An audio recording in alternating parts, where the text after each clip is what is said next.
पालित है चांदीपुर प्रतिरक्षा विभाग पीएक्सी 129तम प्रतिष्ठा उत्सव। प्रतिष्ठा दिवस केवल आनंद उल्लासर दिन नुहे बरं गोटे वर्षर सफलता तथा उत्कर्षतार समीक्षा पर प्रकृत समय बोली कहले निर्देशक। चांदीपुर प्रतिरक्षा विभाग अधीन प्रूफ एंड एक्सपेरिमेंटल एस्टाब्लिशमेंट बा पीएक्सी 129तम प्रतिष्ठा उत्सव दिवसव्यापी विभिन्न कार्यक्रम मध्य पालित हो जाइछि। एही परिप्रेक्षी में सकाळे डीआरडीओ परिसर स्थित पड़िया आयोजित कार्यक्रम में निर्देशक डीके जोशी पीएक्सी पताका उत्तोलन पूर्वक उत्सव को आनुष्ठानिक भाव उद्घाटन करथिले।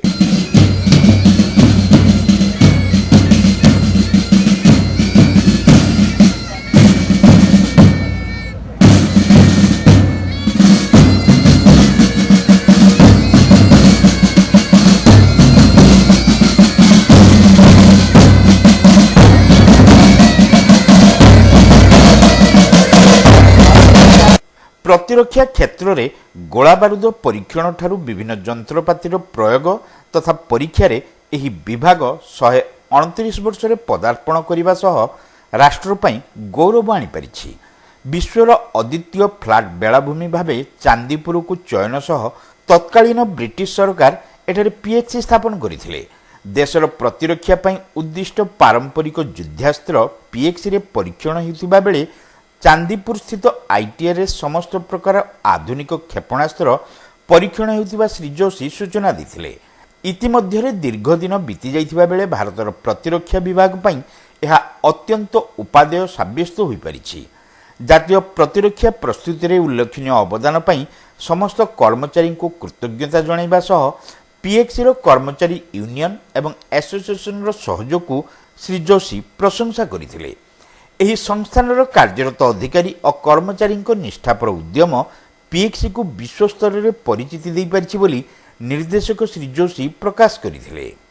प्रतिष्ठा दिवस केवल आनंद विभोर पाई नुहे गोटे वर्षर सफलता तथा उत्कर्षतार समीक्षा पाई प्रकृत समय बोली से कहिथिले। आगामी दिन में मध्य एही सफलतार धारा बजाय रहिबो बोली से आशा प्रकाश करथिले। तो हम 128 साल ये पीएक्सी रेंज 1895 से आर्मामेंट का टेस्टिंग कर रही है, कंट्रीब्यूट कर रही है। और जैसे कुछ देर पहले मैंने बताया कि पहले हम हमारे लिए काम करते हैं, हमारा मतलब हमारी सेना के लिए और जो गवर्नमेंट सेक्टर में जो भी काम होता था उसके लिए। लेकिन अभी हमारी जिम्मेदारी थोड़ी और है, क्योंकि आपको पता होगा देश में ऐसा रेंज तो कहीं नहीं है और नया बन भी नहीं सकता, क्योंकि ये रेंज हम सिर्फ समुद्र का जो लो टाइड में जो खाली होता है समुद्र का बेस उसको यूज़ करते हैं, कोई ज़मीन यूज़ नहीं करते। तो ऐसा रेंज तो कहीं नहीं है। तो हमारा जिम्मेदारी काफ़ी बढ़ गया, क्योंकि हम सरकार के जो नया पॉलिसीज है कि हर कोई जो बना सकता है वो वेपन्स बनाए और देश में नहीं बल्कि बाहर भी बेचे।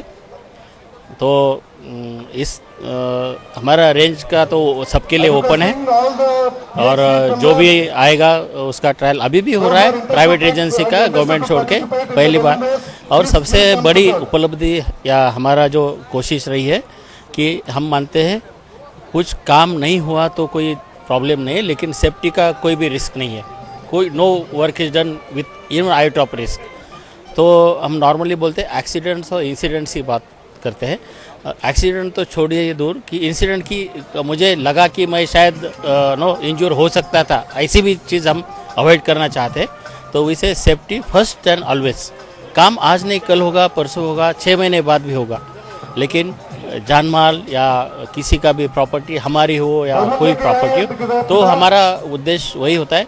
काम तो होना चाहिए, लेकिन सुरक्षा के साथ किसी को भी जरा भी कोई चोट आने की आशंका भी है तो हम काम रुकवाते हैं। बहुत है, मैं बताए ना, ऐसा रेंज शायद 2-3 रेंज है पूरा विश्व में इस तरफ का कि जिसमें कोई ज़मीन का इस्तेमाल नहीं करना पड़ता है।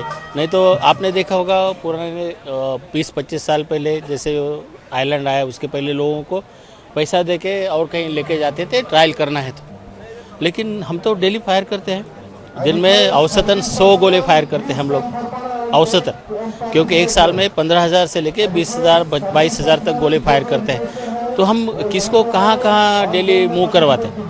तो एक कुदरती देने समझिए, और किसी ने उसको देखा बहुत पहले 128 साल पहले देखा कि ये हमको कोई लैंड का ज़रूरत नहीं है और हम वो यहाँ हमारा काम कर सकते हैं। और क्योंकि शालू बीच है तो फिशिंग का कुछ प्रॉब्लम नहीं है, बोट्स आने जाने का इशू नहीं है। तो देखिए वो उनका जो दिमाग था वो हम उसके बस एंजॉय कर रहे हैं, उनका जो भी समझदारी थी और हमारे काम आ रही है।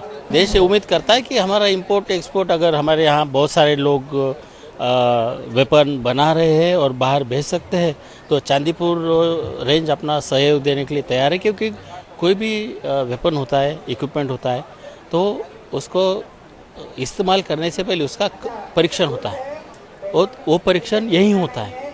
तो यही हमारा योगदान है। जो भी कन्वेंशनल आर्म युद्ध में जो भी शस्त्रास्त्र यूज होते हैं उसका परीक्षण, उसका डेवलपमेंट, सब उसके सब ट्रायल्स हमारे यहाँ होते हैं। और आप जिस बात की बात करें वो सब मिसाइल्स कैटेगरी को वो सब हमारे बंधु ITR में सब बंधु लोग वो करते। तो इसलिए बोला कि आप चांदीपुर आएंगे तो ऐसी कोई चीज़ नहीं जो टेस्ट नहीं हो सकते यहाँ। वैज्ञानिक डॉक्टर हिमांशु शेखर पंडा एथिरे जोगदेई PXC को मिलिथिबा दीर्घ दिनर सफलता संपर्क में आलोचना करथिले। प्रतिष्ठा दिवस पालन अवसर में वृक्षरोपण और रक्तदान शिविर आयोजन भली सामाजिक कार्यक्रम अनुष्ठित होइतिबा संपर्क में से सूचना देथिले। अतिरिक्त निर्देशक तथा प्रतिष्ठा दिवस उत्सव पालन कमिटीर अध्यक्ष RS महापात्र कार्यक्रम परिचालना करथिले। एही अवसर में PXC परिवार अधिकारी, कर्मचारी और पिलांक मध्य विभिन्न प्रकार प्रतियोगिता अनुष्ठित होइथिला।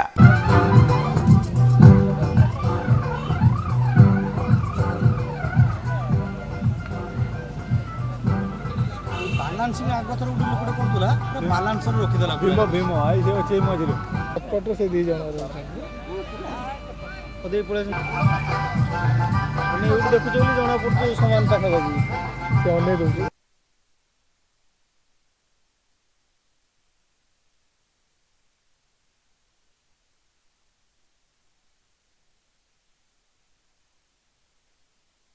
एथिरे वैषयिक अधिकारी सुशांत कुमार जेना को proof man of the year और हबिलदार विनय कुमार सिंह को PXC सैनिक पुरस्कार प्रदान करा जायथिला। प्रतिष्ठा दिवस उत्सव पालन अवसर में PXC 300 रु ऊर्ध्व अवसरप्राप्त कर्मचारी समेत विभिन्न विभागर वैज्ञानिक, अधिकारी और कर्मचारी माने एथिरे जोग दैथिले।